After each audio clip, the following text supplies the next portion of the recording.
Allir þættir samstæðuverinnar eru á YouTube.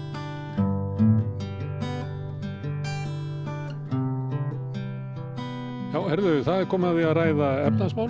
Ný ríkisstjórn sendi frá sér fjármálastefnu í síðustu viku og fjármálaáætlun í þessari viku og hingað kominn Ásgeir Brynjar Torfason, ritstjóri Vísbendingar. Þetta er náttúrulega sá tími sem við ættum að geta lesið einhverja breytingar í efnahagsstefnu nýrrar ríkisstjórnar frá þeirri sem var áður. Já. Og hver er breytingin? Þetta er skemmtilegasta fjármálaáætlunin. Það er fyrsta fjármálaáætlunin sem kemur hjá nýrri ríkisstjórn. Af því að svo verða þær svona á öðru ári og þriðja ári og fjórða ári svona minna spennandi nema kannski ef það sést eitthvað sem á að ná fyrir kosningar. En þarna ættum við að geta séð að ný ríkisstjórn er með aðra efnahagsstefnu heldur en var áður. Já. Í hverju felst það? Það felst í því að þau eru að styrkja tekjuhliðina, tekjustofnana. Í raun og veru ef maður reynir að svona summera þetta. Nú kom þetta bara fram í gær, þetta er 200 síður, ég hraðalast það á hálfmyndi í gær og fór í kastljósið og í morgun var ég að reyna að lesa þetta aðeins hægar en í raun og veru er það fjármálaráði mannstu þess sem ég var í þegar við byrjuðum hérna, ég byrjaði að koma til inn á COVID-kom, að þau hafa núna 2 vikur til að rýna þetta og koma með álitsgerð. Þannig að það þarf eiginlega aftur að verða fjölmiðla umræða þegar álitsgerð fjármálaráðs verður komin að því það er svona ytri gagnrýni og kemur kannski þá vonandi bara 40 síðna álit þeirra, ekki 90 síðna þessa bæði stefnu sem að kom í síðustu viku sem að þarf alltaf að setja fjármálastefnu nýrra ríkisstjórnar bara eftir kosningar einu sinni og það er bara 12 síðna plagg með svona hagvaxtartölunum og hlutfallstölunum af landsframleiðslu sem er ramminn sem að allar áætlanirnar þurfa að vera innan og öll fjárlögin þurfa síðan að vera innan áætlanirna. En síðan kom sér þetta í gær á mánudaginn með þessi á síðasta degi fyrir Ef við stoppum þá við stefnuna, var eitthvað veigamikil breyting í henni? Eða er þessi ríkisstjórn að viðhalda mörguleyti sömu fjármálastefnu og fyrir ríkisstjórn? Og þá var ég að koma með svona neðamálsgrein að stundum í umræðinni og það var svolítið í Silfrinu í gær að það sem var verið að tala fjármálastefnuna sem að fyrir ríkisstjórn hafði stemt að en ekki haldið vegna þess að koma ýmislegt upp á og eitthvað svoleiðis og svo þannig að það er kannski ekki hægt að bera saman fjármálastefnu sem að bregst við fjármálastefnu sem er ekki ennþá brugðist. Nei, og þarna verð ég held ég að leiðrétta þig að rétta þig að því þú hefur farið af leið við að hlusta á pólitíkusina í Silfrinu. Og ég veit ekki hvort það komið á RÚV-vefinn ennþá, það var ekki í morgun að þeir voru með umfjöllun Silfrið en þeir voru ekki með þar tengla í umfjöllun Kastljósið, þar sem ég og Ólafur Stefánsson vorum að tala sem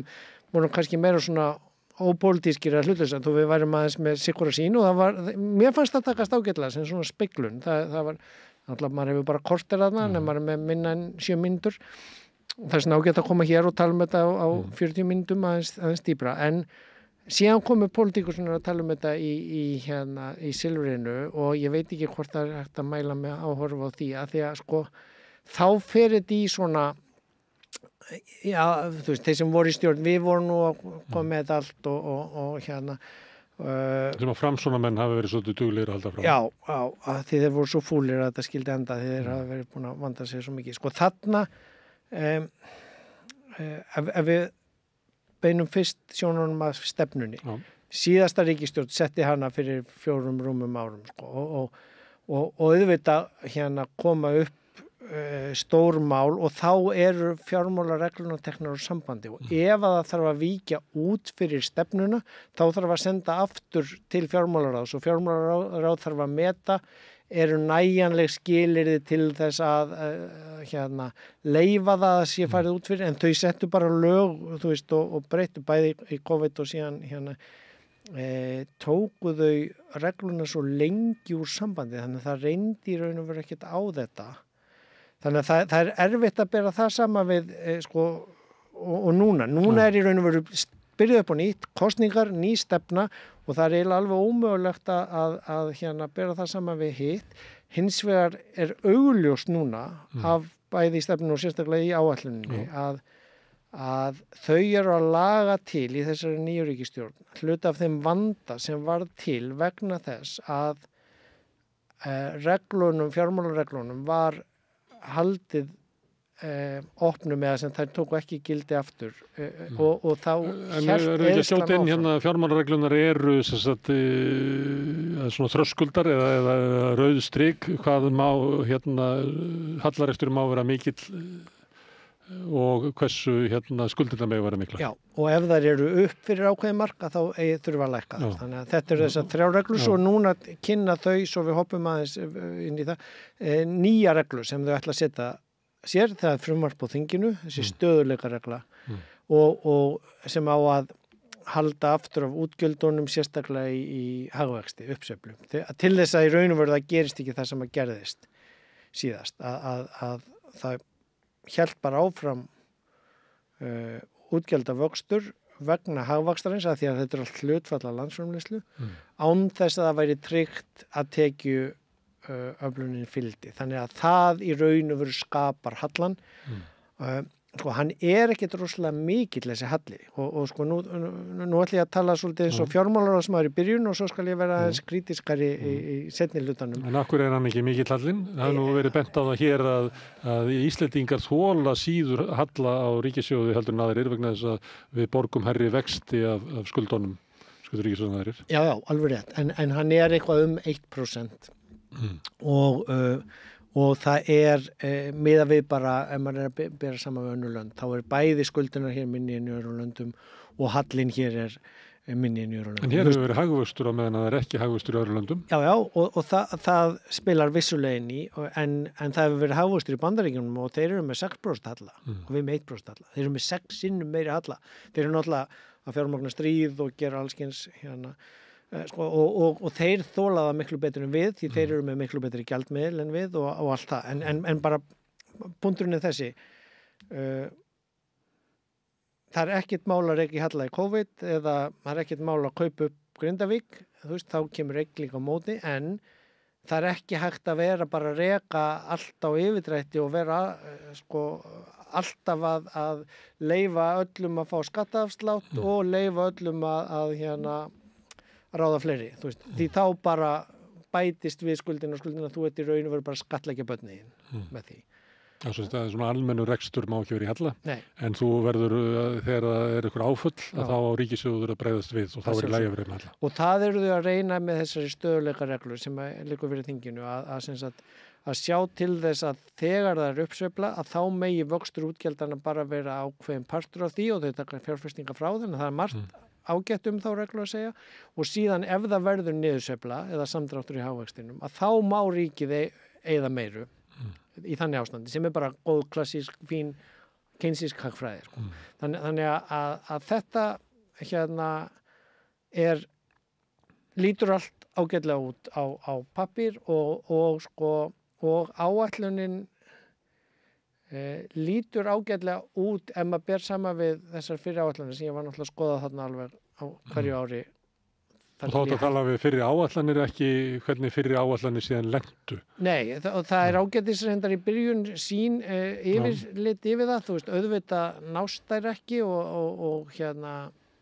það gerir ekki áætlanir slæmar. Það er alveg sem að hvort þú ert að reka múrarafyrirtæki eða fótboltaklúbb eða ríkissjóð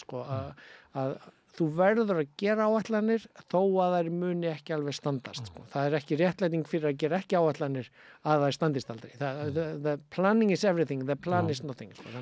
En ég spyr aftur sambandi við munin, er þetta að lesa eitthvað svona mun í efnahagsstefnu? Já, og mér finnst birtast í þessari fyrstu áætlun miklu ábyrgari efnahagsstefna heldur en fyrir ríkisstjórnum var með. Það er að segja, hér eru hagræðingarkröfurnar útlistaðar ekki náttúrulega í detail en það er það hlutverk fjárlagana en í fyrri áætlunum, fyrir ríkisstjórnar var stundum sagt afkomu bætandi aðgerðir 50 milljarðar skiptast 25 á útgjöld og 25 á tekjur, þú veist. Þetta er bara svona Excel-æfing. Þetta er óábyrg efnahagsstjórn og alveg eins og það var óábyrgt að halda fjörinu áfram sem skýrist kannski af því að maður reynir að meta í viðtal við Svandísi á Sprengisandum síðustu helgi og svona að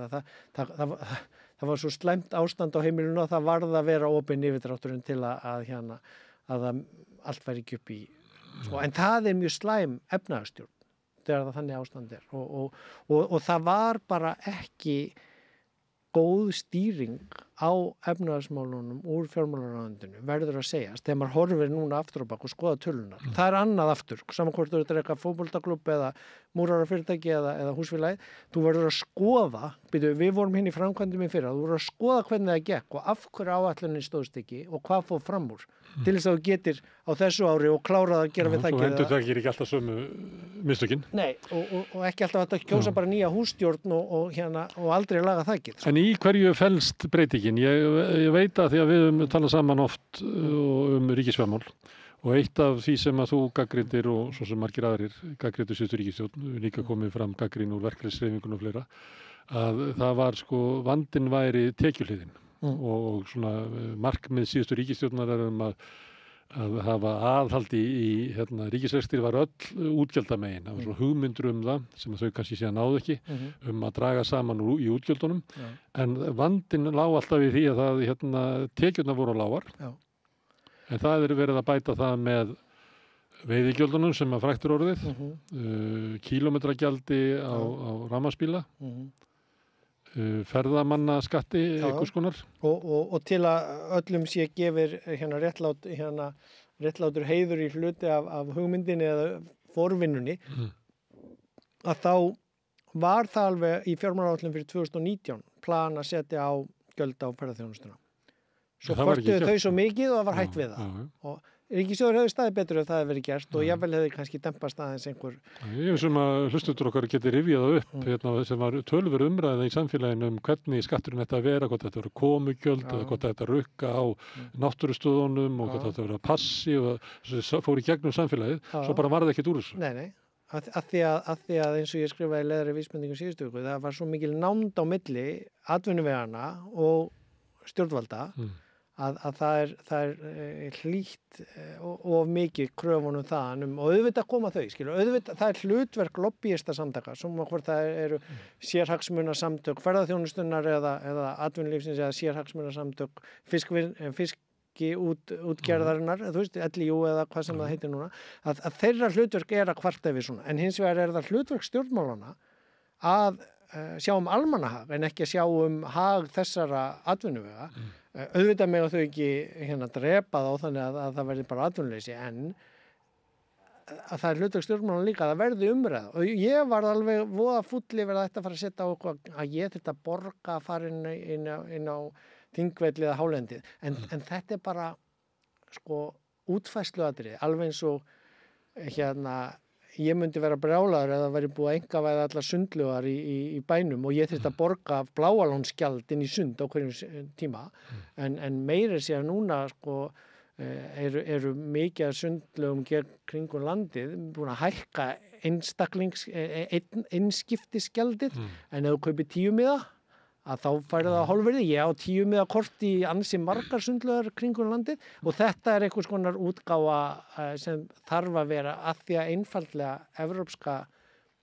lagaumgjörðin sem við vinnum innan sem varðandi frjálst flæði fólks og ferðamanna og markaðar, það má ekki mismuna eftir þannig en menn nota ýmsar aðferðir við þess og við sjáum, þú nefndir að það var ekki í fréttum núna í haust að sundlaugarnir Reykjavík voru byrjað að rukka eldri borgara til þess að geta náð peningum af öldruðum túristum þannig það er svona, en við þekkjum dæmi með stila ég veit ekki hvort þú hefur tekið svona vatnabús í Feneyjum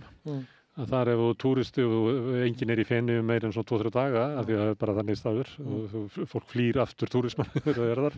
að þá þarf það að borga töluvert mikið fyrir kortið en það kostar jafnt mikið árskortið fyrir þá sem að búa þar og þetta er þetta á pólitík að snúast og skattar og einmitt lýðræðisleg umræða skatta hún á ekki að vera stýrð af ríkustu hagsmunaaðilunum bara eða eigendum sundlaugana eða sundstaðana eða þú veist þannig að Ég má þetta annan dæmi, ef þú hefur keyrt í gegnum Sviss þá þarftu að borga árgjald fyrir að nota vegina þeirra sem sama og ef þú býrð í Sviss. Já, já. Og það mörg svona dæmi. Þetta Já, líka í aðgengi að svona ferðamannastöðum, náttúruminjum og söguminjum í Bretlandi sem haldið utanum í gegnum National Trust. Já. Og það virkar á sama hátt að þú ert bara í stuttri ferð, þá borgar þú tölvöld mikið. En þú sem íbúi getur keypt kort sem kostar náttúrulega eitthvað, en ekki neitt teljandi miðað við það sem að búa þar. Sko. Nei, og svona þarf að útfæra og þarna sko ef maður reynir að bera saman sko, tekjustofnana og einhverja leyti var verið undirbúa kílómetragjald, en það var búið að vera að draga það og bíða með það og meðan var bara hola í ríkissjóði upp á, ég veit ekki, 20 milljarðar einhvern tíðan þegar gáði. Það að segja að það var eitt peningum ríkissjóði til að styðja rafbílakaup sem gott út frá umhverfismálum, en ef þú setur þannig reglu á án þess að gera kröfum að þú þurfir að skila díselhák ef þú ætlar að fá styrk úr ríkissjóði til að kaupa rafmagnsbíl, ef það ekki að þá sjá allir núna hvað gerist á nokkrum árum að það fjölgaði 50% bílunum og svo ertu með bílalegur út af ferðamannabólunni og þær fá niðurfellda tolla á aðflutningsgjöld á bílum sem að veikir tekjuleg ríkissjóðs og það til minni peningar til að malbika og byggja nýja vegi, stækka vegina fyrir flutningabílana. Þú veist þannig að það þetta sem að birtast í því að bæði biðtíminn í traffíkunum vegna aukina bíla og hólurnar á vegunum vegna lélegs viðhalds að það annars vegar það, þú veikir tekjuleginu á ríkissjóði til að afla tekna til að gera það sem það að gera og svo þar að ekki með vextinum, hvort sem að ferðamönnum eða fiskflutningsbílum eða bara fjölgun þjóðarinnar að eykur álagið, þú veist, það eru fleiri í sundi, það eru fleiri að keyra Reykjavík þegar það eru 300.000 sem búa þar heldur en þegar það eru 150.000 sem búa þar og svo bætir við ferðamönnum líka og það takmarka pláss til að gera vegina tvöfalda eða á 2 hæðum eða ón í göng og þá bara verður, þú veist, þú þarft ekki doktorspróf í stærðfræði til að skilja þetta. Springur því andlit að þér. Já, og ef að þú sko gefur eftir bensíngjaldið á rafmagnsbílunum og gefur þeim peningur ríkissjóði til að kaupa það og gerir ekki kröfum skila dísilbíl á móti til að fá styrkin að þá erstu bæði með bilaða vegi, fulla vegum og ríkissjóð með halla. Og óþarfa fjölgun á bílum, af því að þú einhver leyti þetta segja með að skila bílum, að þá kannski rafmagnsbíllinn hefur orðið kannski annar og þriðji bíllinn á betri setta heimilum. Já, og samhliða töf á uppbyggingu borgarlínuna, almenningssamgangna og hugmyndafræðin þar að það þarf að standa undir sér, meðan að það þarf ekki að standa undir sér sko styrkirnir úr ríkissjóði til rafmagnsbílakaupana og eftirgjöfin af kílómetrunum sko. Þú ert að tala þetta að þetta eru veiga miklar upphæðir. Þú nefndir að þú hefur ekkert kíkt fyrir einhverju síðan að það væri kannski 20 milljarða gat út af kílómetragjaldinu, út af ferðamönnunum sem að var verið ræðum að setja eftir margra missera umræðu 2019 en var ekki gert. Ef það hefði verið gert þá hefði staðan verið betri. Þetta eru veiga miklar upphæðir. Og þú ert líka að segja það að síðasta ríkisstjórn, hún vissi þetta alveg. Þess vegna var hún búin að eiga í þessum viðræðum skatta á ferðamenn. En hún gerði það ekki. Hún vissi líka kílómetragjaldið, en hún bara gerði það ekki. Og margir í síðustu ríkisstjórn vissu að það yrði að innheimta meira af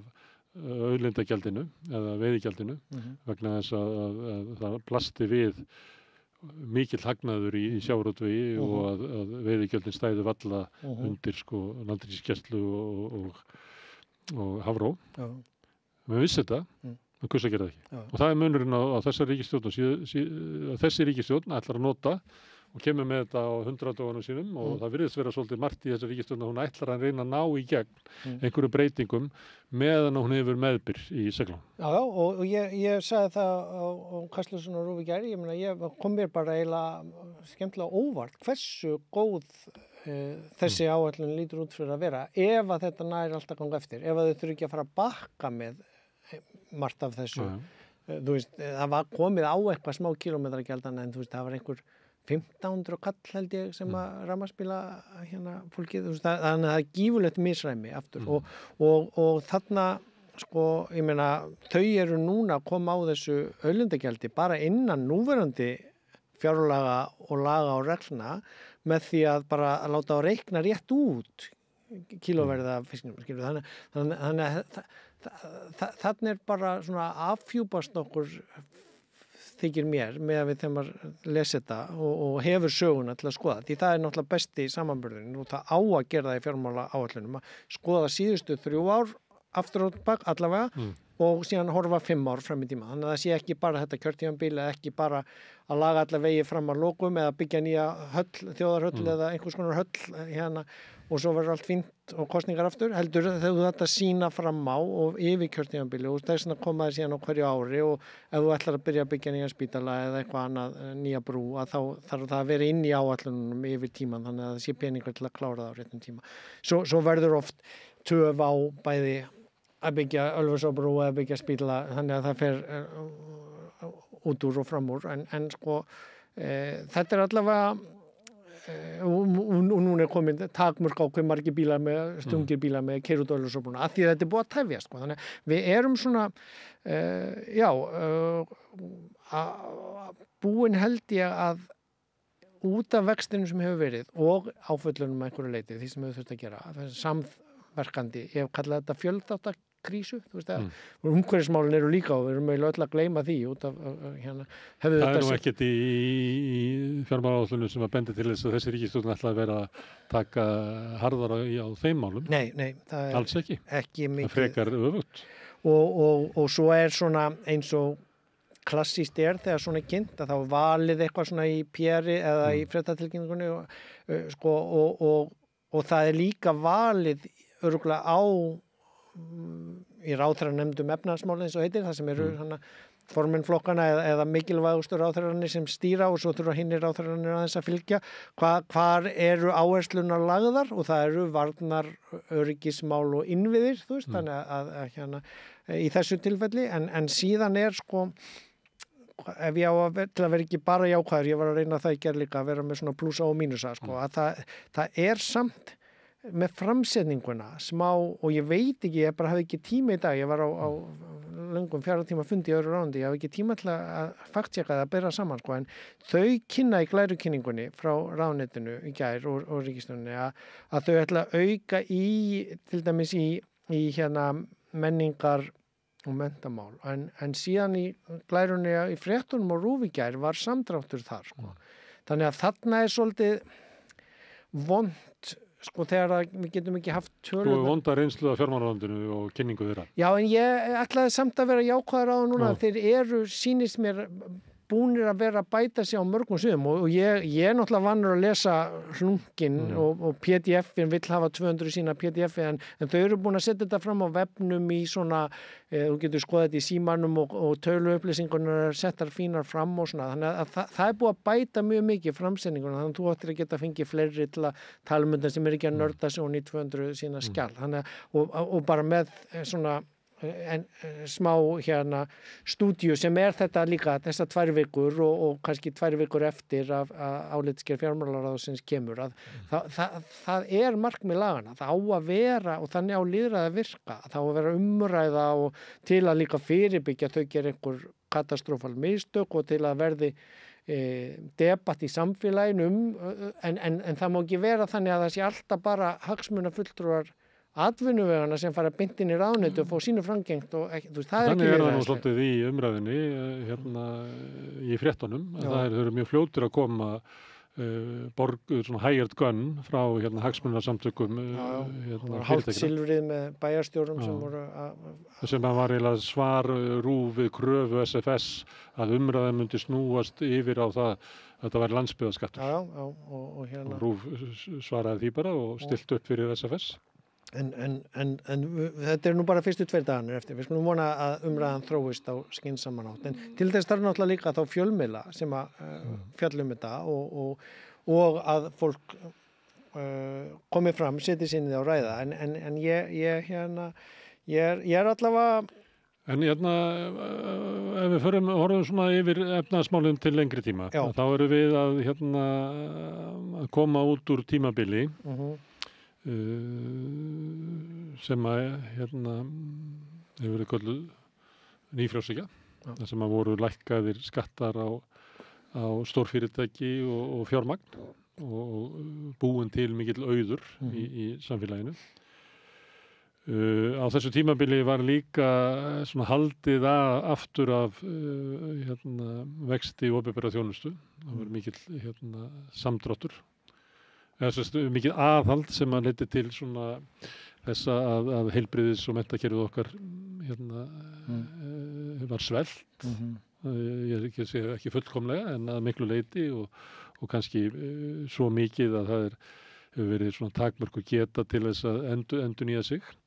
Og innviðir ýmiss konar voru sveltir. Það ekki verið svo uppbygging í vegakerfi eða hjúkrunarheimilum eða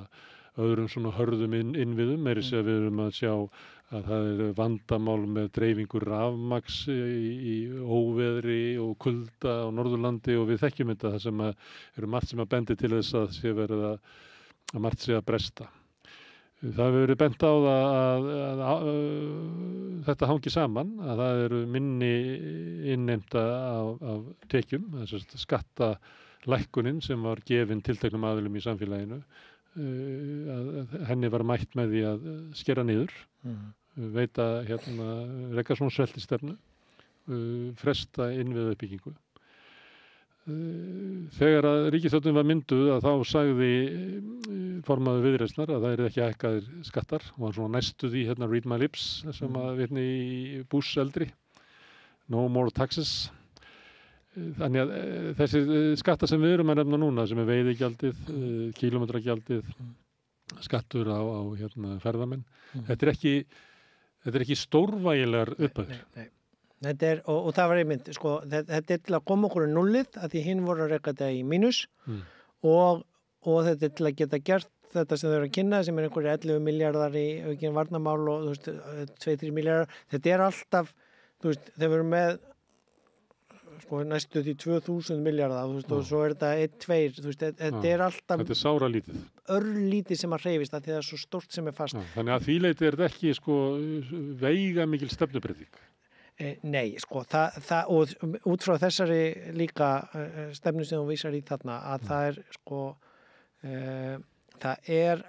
vist áhyggjuefni þykir mér að þau eru með það skýra markmið og það kom fram hjá fjármálaráðherranum svo ég á kynningunni hans í gær sko, að hann endaði á að segja að fyrst það voru einhver spurningar þá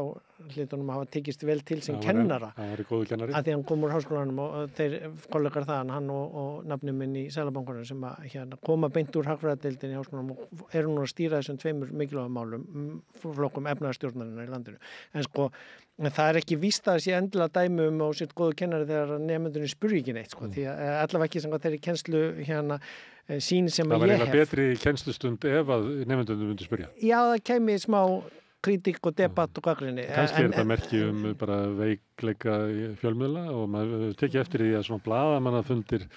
eru ekki alltaf kröftugir á Íslandi, sko. Menn bíða bara eftir því að fá einkaviðtöl bak við hurð. Já, og einhverju leyti þetta, það mismunandi tegund af akademíkurinn, þeir sem sko eru með sannleikan og eru að boðan eða við hinni sem eru kannski að leita hans og hann aðeins óvissari. En þannig allavega verið að boða áframhald á þessari stefnu sem við höfum verið að lýsa hérna sögulega. Það að segja að það á að ná ríkissjóðunum í núllið og þá að reka þannig og það eiginlega mín stærsta gagnrýni á, eins og ég kom nú að því í hennum miðbyggið, að því það skiptir máli í öllu svona, 5 ára áallum fram í tíman, hvar kemur inn, á hvaða level ertu kemur inn. Og það var slæmt við komum inn í mínus, við erum búin að vera með mínus við erum búin að auka skuldina, það eru 40% af landsframleiðslu eiga að vera 30 samkvæmt reglunum, búið að vera að bætast við 1% á ári en hagvöxturinn hefur fleytt fyrir ríkisstjórnin í gegnum þetta því að alltaf að vaksa og þú færð meira tekjur og þá hefur komist upp með hinn lélega rekstur með því en svo komum við inn hérna á einhverjum stað og þarf aðeins að bæti í, taka aðeins auðlindagjöld til að ná í nullið en svo ætla kynna þau þarna í þessu mikilvæga plaggi að sjá til þess að ríkið vaxi ekki í hagkerfinu. Og þá leyfi ég mér sem ritstjóri að benda á í byrjun mánaðarins ítarlega grein í vísbendingu ríkisfjármál 2013 til 2023. sko 10 ára saga aðeins farið yfir og 2013 í raun og veru þegar botnin eftir hrunið, þú veist, 2008 hrunið og svo það hana, en 2013 byrjar að fara að sjá fyrir endan og höftum, byrjar að koma inn hana stöðuleikagjöldin og allt það sem lagar, þú veist, lagar skuldastöðu ríkisins. En hérna,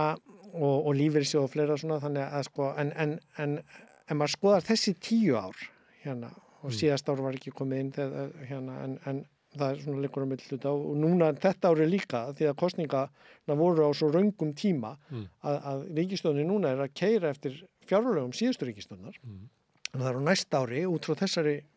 fjármálaáætlun sem að þeirra aðgerðir fara að komast inn og það þú veist, það þessi jákvæðir punktar sem ég að nefna en það miðað við að það sem við erum núna og það búið að skila þessu sem ég að búin að vera að lýsa að þá ekki að stækka ríki með við það. Og þá það þrátt fyrir að grunnkerfin okkar séu fjársvelt, þrátt fyrir að innviðinni séu vannærðir, að þá að halda því bara... Og það notað sem rökin, við þurfum þetta til að ná niður verðbólgunni og allt það, en þá maður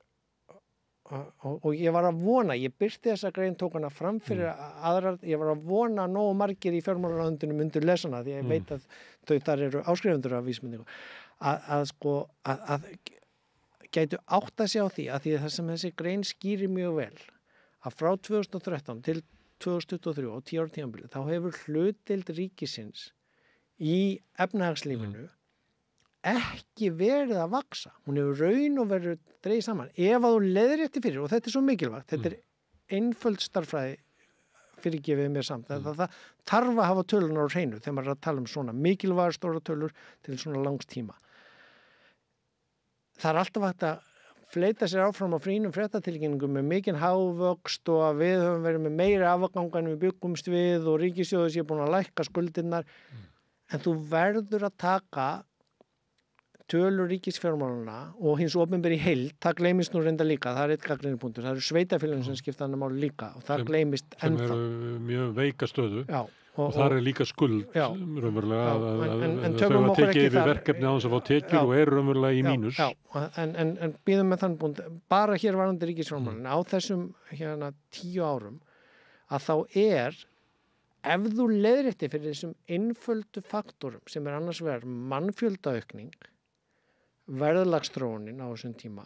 og hagvöxturinn þú veist, þegar það hagvöxtur og efnahagslíf að stækka og ef að ríki fylgir því ekki þá eru hagsmunasamtökin að stækka og bæta vissi starfsfólki og hækka laun en ekki stjórnarráðið eða starfsfólki sem að stýra menntakerfinu eða heilbrigðiskerfinu þannig að þá hlutdeild ríkisins í raun að minnka. En eru ekki að minnka mest vegna þess að það eru grunnkerfin sem eru fjárfrekust eins og heilbrigðiskerfi og menntakerfi að það ekki að vaksa í takt við afl hagkerfisins. Það lykilatriði að þú ert að veikja þú ert að minnka hlutdeild ríkisins. Sumum finnst það kostur og betra út frá hugmyndafræði að ríki eigi að draga sig til baka og það þýðir þá að það eiga að vera einkaaðilar að reka skóla eða leikskóla, einkaaðilar að reka læknaklínikur til að gera. Og einkaaðilar bara að reka stefnu samfélagsins að það sé rekið í takt við þetta svona Elon Muskism ykkur. En ríku eiga ráða því að þau eru klárust. En ef að þú ætlar að hafa heilbrigðiskerfi eða menntakerfi þar sem að allir njóti jafnræðis og það ríki sem borgar það, þá verður að afla tekna til að ríki borgi það og hafa rekstrinum. En punkturinn þarna samt mikilvægastu sá og ég tók bara dæmið af vegunum að því það einfalt, en það á alveg sama við heilbrigðiskerfi og við þekkjum þetta, ég bendi þá á heimildina vettvangi, Jóhannes Kristjánsson inn á bráðamóttökunni síðasta haust að lýsa stríðsástandi þar á næturvöktum, sko. Og þetta af því að bráðamóttakan hefur ekki vaxið í samhengi við hvernig mannfjöldin hefur vaxið og ferðamenninir í viðbót og hagkerfi hefur vaxið. Og það þess vegna sem að ástandi verður svona. Og sama má segja skólakerfi. Það hefur getað kannski af því að mannfjöldaaukningin að hluta til innflutningur á vinnumönnum frá útlöndum sem eru ekki að vaksa hér upp sem börn og mennta sig og fara að vinna eða að flytja hingað með fjölskyldun. Við lendum þá bara í vandræðum þegar vinnumennirnir eins og þú segir þegar börnir þeirra kom í skólan.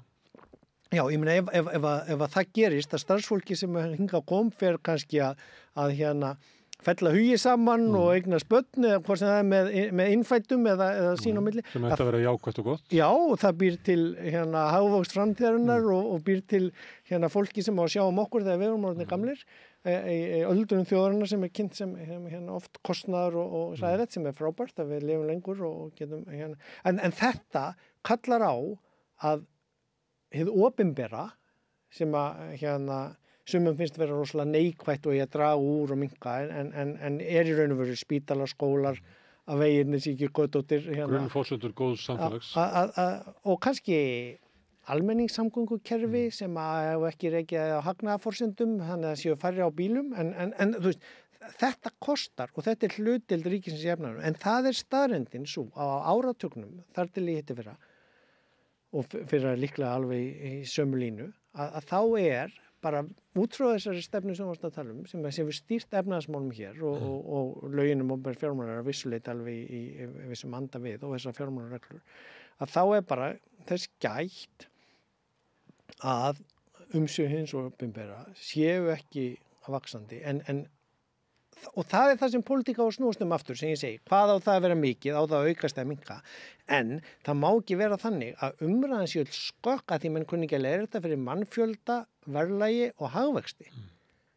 Að því það tala um hallinn svo mikil á ríkis og útgjöldin búin að aukast svo mikið. Já, þau eru búin að aukast of mikið með við tekjurnar að því það var verið að gefa eftir hérna skattafæð. En það ekki búið að aukast í samhengi við verðlagsþróun, hagvöxt og mannfjöldaaukningu. Þannig að þetta staðreyndin sem við komum inn á byrjun og ef að þetta baselineið, grunnlínan sem við komum inn í þessa fjármálaáætlun með núna og efnahagsstjórnunin miðar að því að það að sjá til þess að ríkið vaxi ekki að þá erum við að því ég best séð út frá þessari áætlun og plani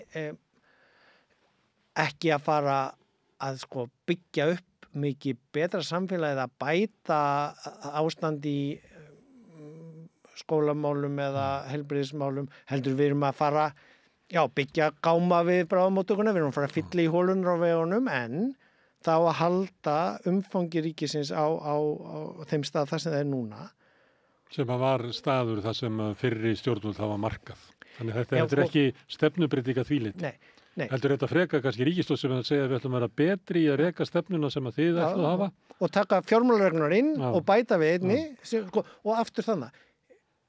Sú regla góð út af fyrir sig til að fyrirbyggja mistökin frá síðast ári en við þurfum aðeins að ræða kannski síðasta korterið. Hvernig ætlum við að bæta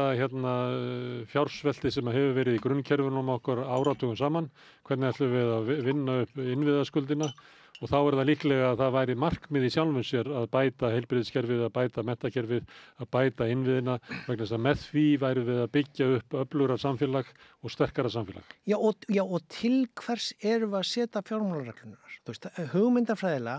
byggja það á því að það hættan á því að pólitíkusarnir fara að eyða á miklu, því það svo þægilegt og mikið fjör. Og vissulega þetta benda á dæmi og sönnun það. Þau tóku regluna samband út af COVID og út af eldgosum héldu áfram og fjármálin eru í -1%. Ja, en og ég get alveg sem fjármálaráðs fyrirverandi maður sagt, gott að setja regluna aftur í samband, gott að setja þessa nýju reglu þannig að það fari ekki, slæti ekki svona í góðu og þegar það komi niðursveifla megi, en við þurfum samt að hugsa aðeins þessi tvö mikilvæg atriði, annars vegar raunstærðin, hvar erum við stödd, hvaðan erum við að koma þegar við ætlum að halda okkur á þessu með það og hins vegar, hvert markmiðið með fjármálareglum? Og í teóríinu ég búin að vera að tala um þetta og markmiðunum þar, en það má ekki vera þannig að fjármálaregluna séu til þess að létta af pólitíkinni allir erfiðri umræðu og gera þetta einhvers konar sjálfstýringu í raun og veru svolítið eins og við erum búin að gera með seðlabankamálin og vextina. Það bara eins og það sé óumflýjanlegt að það séu svona háir vextir hérna og að verðbólgan komi niður bara með því að vaxta pína skuldsetta. En það mætti eiginlega orða það þannig að þá væru við eiginlega búin að fella niður svona efnaðastefnu nýfrjálshyggjuáranna inn í lögmál og stjórnmáli verða að halda sinni hennar. Það er ólöglegt að fara að braut nýfrjálshyggjunar. Já, og svo hefur þannig svona manúverspeið, þú hefur þannig svona rými hérna til þess að hreyfa þig innan þess sem er svona 11 miljardar af þessum 2000. Og það er valið sem að kjósendur hafa að velja á milli einhverja svona kratastjórnar eða einhverja svona hægri stjórnar það hvernig þeir ráðstafa þessu svigrúmi. Og þetta veldur mér sko, og af hverju er ég að taka þetta upp? Það eru grunnpuntanir sem ég þarf að koma að í lokin sko, og bara endurómur af umræðum opinber fjármál í Norðurlöndunum og Bretlandi og bráðum Bandaríkjunum líka, þar kemur þetta bara alltaf að loka hérna hinu opinbera, verði ekki borgað út og þau þurfa að semja eitthvað, en sko Spring Statement, Rachel Reeves hérna, vor yfirlýsingin hjá henni sko, var núna í síðustu viku þegar að það kom fram uppfærð áætlun hérna stöðu hagsveiflunar frá fjármálaráðinu sem er svona eins og fjármálaráð og þjóðastofnun þar, Office for Budget Responsibility, og hún þarf þá að bregðast við og segja hvað þau ætla að gera, ætla að fara í niðurskurð, ætla að auka skatta eða ætla þau að hérna og alveg eins í Evrópusambandinu, þar var tekið nú sambandi núna fjármálareglurnar þeirra eins og í COVID vegna útgjaldana í varnarmálin. Evrópusambandið er að fara að byggja upp í raun og veru varnarbandalega því NATO er að hrynja eftir að Trump komst aftur til valda í Bandaríkjunum. Þannig að þar eru teknir öll útgjöld til varnarmála fram hjá reglunum og það hjálpar efnaðum í Þýskalandi að díselbílaframleiðslan fer að vera díselskrýðdrekaframleiðsla sem er svona klassískt eins og Ford tók að sér að framleiða Willys. Það var kannski deila við það hvort þetta sé góð fjárfesting til þess að byggja upp samfélaga eða í vopn. Og svona þessu peningu fer náttúrulega bara til þess að kaupa dót frá Bandaríkjunum. Já, og svo er það umhverfismálin sem sko lenda allt og aftarlega í allri þess að því það er í raun og veru svo vá. Meiri segja okkur. Þau lenda aftarlega í stefnu þessar ríkisstjórnar vegna þess að megi markmið okkar er að ná niður verðbólgu og ná niður vöxtum, þannig við erum að bíða með aðgerðir í umhverfismálum. Og meðan kemur meira og meira af óveðrum sem valda meira og meira skada sem valda því eins og er orðið í Bandaríkjunum að tryggingafélög eru hætt að tryggja hús á vissum stöðum, þannig það kemur fjármála effekt af í raun og veru hérna öllum þessum ástæðum. En ég ætla að koma að því sko að efnahags ástandi í heiminum er sko út af Trump í Bandaríkjunum, bæði tollastríðsæfingunum hans og hernaðarbröltinu og NATO og því. Ég meina Svíar eru að fara upp í 3,5% landsframleiðslu í hernaðarútgjöld. Þú veist, úr 2 koma eitthvað. Þetta er eins og við værum að fara að setja sko 1 stykki Landspítala í hérna herstöðina sko á ári. Við erum búin að vera held ég 7 ára byggjana, ég veit ekki hvað, dreifa því. Þú veist, þannig bara verið að sko, og þetta er ekki einhver hérna 11 miljardar á 2000. En þetta er svona 150 miljardar á íslenska mælikvarða. Já, bara í hérna og það er hægt að segja sér svo að það er óvíst hvort að velferðaríkið Svíþjóð lifið af. Já, og þetta er bara það. Bretland var ég að taka sem dæmi, þeir þurfa líka í hernaðarútgjöldum og þeir ætla ekki að auka skatta sem nýja Labour-stjórn þar sko, þannig að þau eru að þrengjast þar og Evrópusambandið síðan bara breytir reglunum til þess að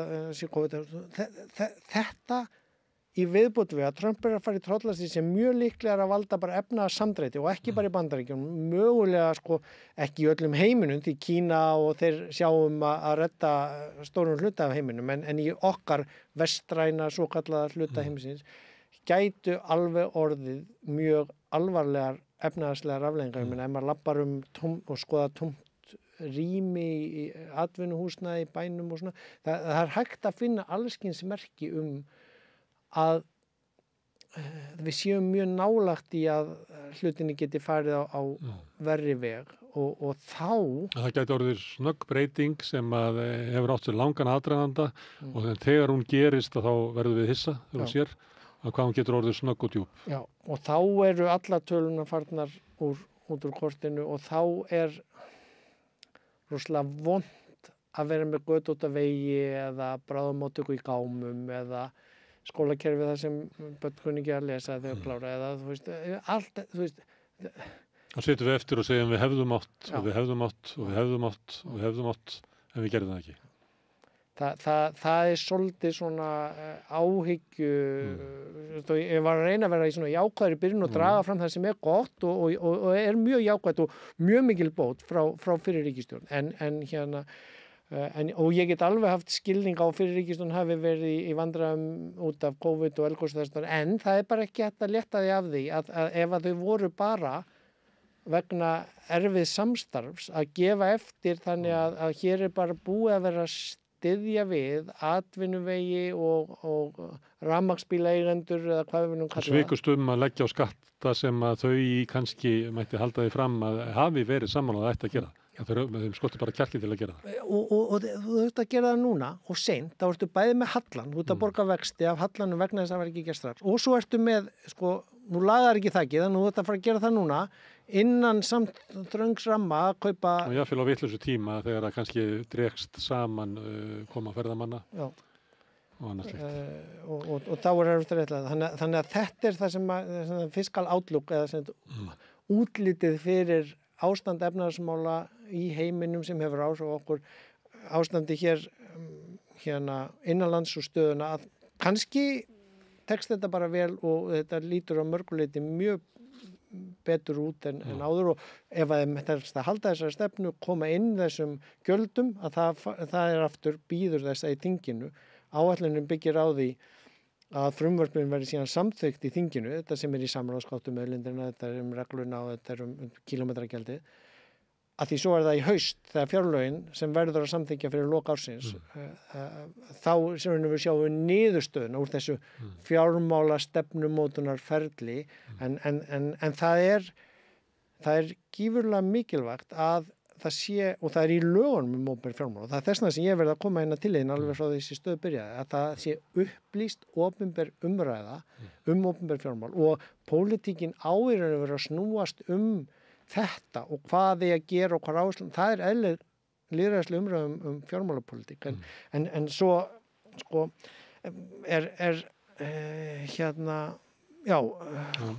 svona það er skjóta inn ykkur það að ég veit að tala reglurnar sem að er búið að lyfta í Evrópu varðandi varnarmál, en við erum að bæta við og þær eru reglur fyrir hlustendur, og þá annars vegar hvað halli má vera mikill, hversu skuldinnar mega vera miklar, og nú komin ný regla það hversu hvort að útgjöldum megi hækka íkja hagsveifluna. Já, þau megi ekki hækka meira, þau megi hækka minna heldur en hagvöxtunar, en þau megi hækka meira heldur en hagsamdráttur, efnahagssamdráttur til þess að. En þetta ég hlustað á hagfræðinga sem að gagnrýna svolítið þessar reglur, að það sé ekki gott að hafa það svona almennt. Þú tókst fram áðan að þetta voru mikilvæga reglur til þess að halda utan svona almennan rekstur, þannig að það sé ekki bara almennur rekstur séu rekið með halla. En maður heyrt hagfræðinga að segja að þessar reglur raunverulega veiki ríkisvaldið og þar með almannavaldið í svona, ég veit ekki hvað það kalla á Íslandi, svona nation building, að við ákveðum núna í lýðræðislegu samfélagi að gera stór átak til uppbyggingar, fjárfesta í einhverju, getur verið menntakerfi eða heilbrigðiskerfi, alveg eins og þjóðir gerðu á síðustu öld. Það getur verið að uppbyggja upp skipaiðnað eða byggja upp einhverju atvinnutækifæri, og svo ég er vitni í söguna eins og hafa verið teknar svona ákvarðanir. Og þetta hafi bara almennt og yfirleitt bara reynst þjóðunum bara mjög vel að nýta sameiginlegt afl okkar í því að móta samfélag og fjárfesta inn í því til þess að það getur orðið sterkara, við höfum menntaðri mannafla, við höfum heilbrigðari mannafla, að að fólk verði ekki bæklað og fólk nái sér að veikindum sínum, og það bara tekna svona stórar ákvarðanir og þjóðirnar skuldsetja sig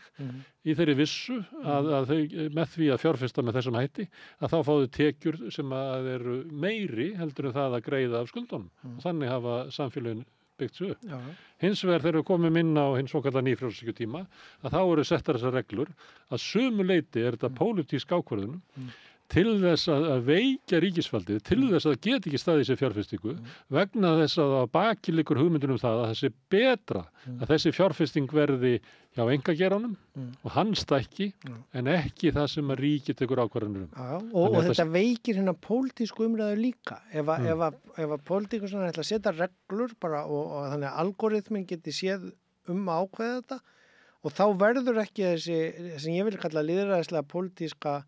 Við leggjum það bara niður, vegna þess að við segjum að við skulum rífast á pólitík, Ásgeir, en það verður að vera innan þeirra marka sem að nýfrjálshyggjan setur okkur. Þannig að þú mátt hafa hvaða skoðun sem svo framanlega sem að er nýfrjálshyggjan. Og þessi nation building sem þú ert að tala hún eiginlega kemur núna bara út frá varnarmálunum og sem það kom í COVID, þá var þetta að fara í uppbyggingar og breyta allskyns hlutum sem var ómögulegt að breyta áður og núna er það varðandi varnarmálin en það hefði að minni ósk átt að vera gert fyrir COVID, eftir COVID, fyrir innrásarstríð og eftir það umhverfismálum fyrir séðum atvinnu umbyltingu sem að verði út af tækni þannig það eru mörg verkefni gervigreindin áhrif gervigreindarinn og samfélagsmiðlana á ungar kynslóðir þetta eru hinni stóru samfélagslegu áskoranir sem ættu að kalla á allskyns, ég vil ekki kalla átök heldur áherslur í hvar hið opinbera er að setja fókus, fjárfestingu mjúka og harða ekki bara hús heldur í fjárfestingi í þróun uppbyggingu og núna getur maður alveg verið að því að var nú með þemablað skapandi greinar og svona listur og menningu í vísbendingu núna í mars að það er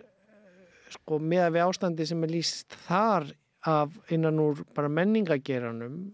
og þú getur valið að hvaða list þú hefur mest áhuga á en bókmenntir, tónlist,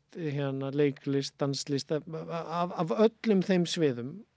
þrátt fyrir skýrslu frá síðast ári að framlag þessara skapandi greina sé á við fiskinn að þá er það eiginlega bara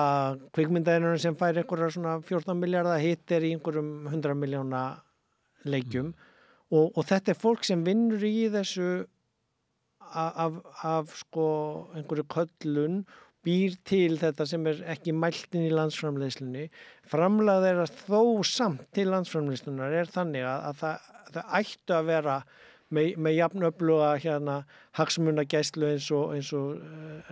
LIU eða hvað við viljum kalla og ættu að geta verið með einhvers konar stuðning eins og hvernig sem að maður vil kalla það Hafrannsóknastofnun og landhelgisgæsla. Hvar er Hafrannsóknastofnun og landhelgisgæsla hinna skapandi greina sko, og milljarðarnir sem getur farið í þú veist, ef við meinum eitthvað með því annað en bara í ræðum og hátíðistögum að menningin skiptir okkur máli og við ætlum ekki bara að taka hér við Netflix, það er svolítið merkilegt að öllum finnst fínt að borga Netflix mánaðargjald en öllum finnst hræðilegt að borga RÚV afnotagjald. Ég veit ekki hvort er hærra meira en að því að annað er sem sagt opinber rekstur og þá sé það píning. Já, en hitt sé gott og svo getur maður líka tekið að býtu RÚV fær svona marga milljarða en svo örfá í 20 milljóna í aðrar fjölmiðlastofnanir. Þú veist, þannig að aðalega þarna á pólitíkin að vera að tala hvað erum að setja penningan í, hvað erum að byggja upp, hvað þarf að byggja upp, hvað þarf að bregðast við. Já, en í samhengi við fjármálareglunar, að því að þetta nær út fyrir bara hagfræði, að ef að fjármálareglunar eru svo þröngar, að raunverulega vettvangur stjórnmálana hefur svo lítið svigrúm það, hvaða ákvarðanir hann getur tekið til þess að mæta áskorunum framtíðarinnar eða taka ákvarðanum hvernig samfélag við viljum byggja upp saman, að þá eru þessar stóru spurningar sem að þú vilt hafa á vettvangi stjórnmálana, þær eru ekki á dagskrá. Vegna þess að raunverulega hefur stjórnmálin ekki svigrúmi til þess, en þá trúum við á sama tíma svörin munu koma frá einkageiranum sem að mun búast til gervigrindina og mun standa fyrir atvinnuumbreytingunum og mun kannski bara ekkert svara loftslagsmálunum. Nei, það getur græða bara ekki á því. Við sjáum það bara frá Bandaríkjunum núna og stjórn efnahagsmáluna þaðan úr þessum ég mæli með hérna Konungsinnarnir úr Kísildal seríunni hjá Lestinni á RÚV sem besti þátturinn að sko þá fær maður innsýn inn í gaurana sem eru þarna með forsetanum að stýra efnahagsmálum þeirra því stóra efnahagsveldis í heiminum og eru að fara líklega bara taka yfir hér Grænland og við getum alltaf talað hvort að við munum fylgja með Grænlandi ekki eða hvort að við ætlum að vera í hérna Evrópu eða ekki að því að við einhvern veginn bara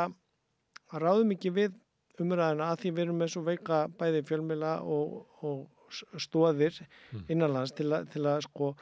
en þetta að hreyfast svo hratt eins og með loftslagsmálin, það að breytast svo hratt ég meina það farin að hrynja hér grjót úr hlíðum og ná bíla og drepa túrista á vegunum okkar ég meina, þú veist þetta bara að gerast miklu hraðar en það búið að vera fyrirliggjandi og ef maður hefur ekki gert neitt og undirbúið sig þá verður maður rosalega hissa við erum ekki hissa lengur þegar kemur eldgos við vissum að það var kvikmyndaskot við erum með vísindamenn og rannsóknir og mælingar og tól en á öllum þessum svona hinum mikilvægu sviðum í þessum rosalega miklu breytingum þá getur maður verið sko ansi áhyggjufullur yfir stöðuna við séum svona þó að þetta líti vel út við séum að bregðast vel við og þetta sé mikil bæting frá því sem var að þá séum við á samt svo hættulegum stað í heiminum og svo veikum grunni með hvernig staðan var og hvað mikið sem þurfa að gera að þá getur maður eiginlega